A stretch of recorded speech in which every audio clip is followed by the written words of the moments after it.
Want to know how to add headers to your website in WordPress? Well, no worries. In this video, I'm going to show you an easy step-by-step guide on how I can do it. It's super simple, so let's get right into it. Now, first things first, simply open up your WordPress.com website, and once you're there, just simply hit towards post and make sure you are under the admin panel as well. Now, once you selected post, just simply select any existing post, and once I've selected any existing post right here, you should be seeing your empty block right here. So simply select any empty white line and then select this plus icon. Now once you've selected plus icon, just simply scroll down and select browse all. Now once you've selected browse all, just simply hit towards patterns right here. That should be right beside blocks. Now once you've selected patterns, just simply hit towards headers right here. Now once you've selected headers, here you should be seeing your site titles and various header patterns opening up.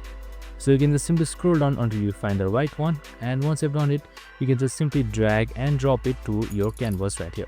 So here you have it. Your header has been set successfully, and that's it. Super simple and easy.